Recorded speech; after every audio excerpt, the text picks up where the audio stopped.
After installing some customer supplied parts, that's brakes, rotors and caliper, this is the light that came up on the dashboard. I scanned the car and these are the codes that came up. So after doing that, I use a good scan tool now to scan the car again. And this is the procedure that the scan tool tell me to run. So after looking up the codes on all data, this is what all data told me to do in order to get the brakes back working properly. So after checking and checking, I realized that my left rear caliper was giving me a code. So I decided to check it manually to see if it's engaging or not engaging. And this is the procedure that I use. I use 2 jumper wires to activate the left rear caliper to see if the piston is coming out or not. Because in order to complete the brake process, the pistons need to come out and touch the brake rotors, and basically that information would be sent back to the module and say that alright, it is initiated, the brake is initiated, and that would take the light off the dashboard. So in a case like this, the piston wasn't coming out. I tried it manually, tried it both sides, it wasn't coming out or going in. So I decided that this caliper is no good. So I was gonna reuse the old caliper just to verify that everything is everything with this motor right here. So I'm taking the motor off the caliper now to try it with the old caliper.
So based on my findings, I decided that I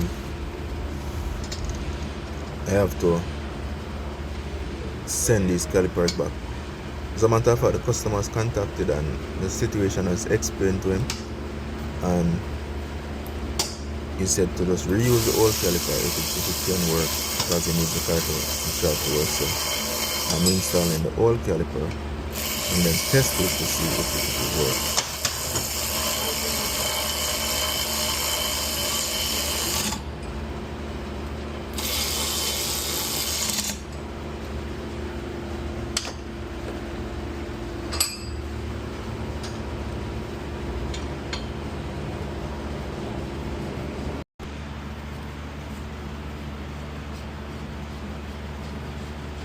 So I'm installing the old caliper, well, the motor on the old caliper, to check it. So if this works, if this is working, if this motor is working as it should, then this caliper piston should, once I apply voltage to it, it should come out, and if I send it next direction, it should be able to be compressed with a piston tool.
So I'm just tightening this temporarily. I'm gonna tweak just the one breakthrough to do just messing up everything.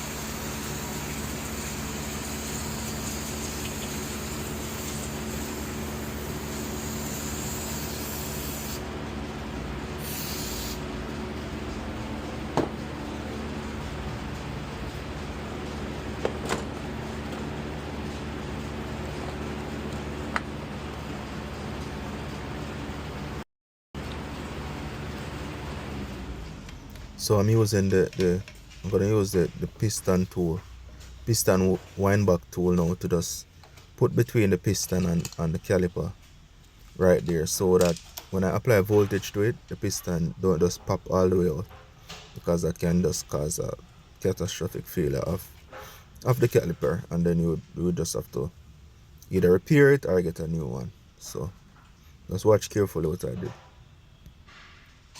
So right here you can see that piston is coming out when I apply voltage to it, so that's good.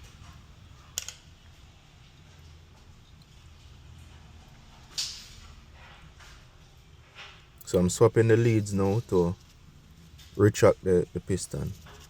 So I won't see the piston going in, because there's a mechanism inside that just goes back, and then I'll have to compress the piston manually.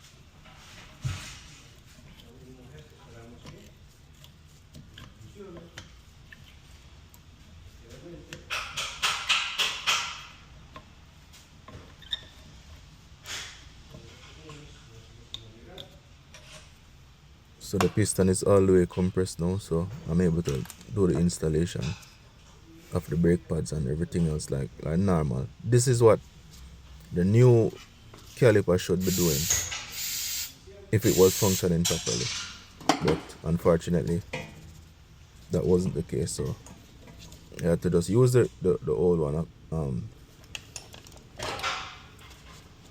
until we get the new caliper to just set up again.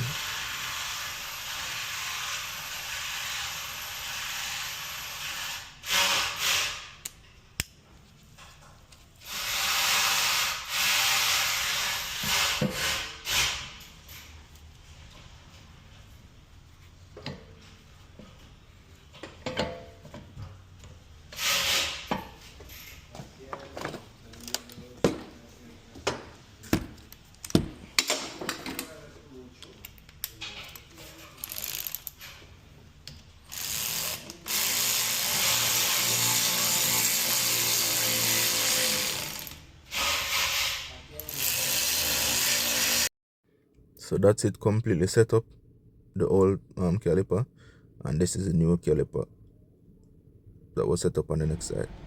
So now let's run the test with the scan tool according to what the document says on all data. So we're exiting the service position now.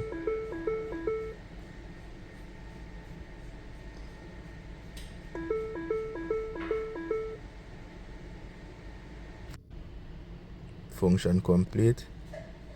So you have to apply and release, do the apply and release test. So once you do this test, you should hear the calipers going in and out, just to verify that they're working properly. And initially, when I installed the first caliper, one was just spinning non-stop. So it wasn't going out and then stop, going in and then stop. It was just spinning. So function is complete.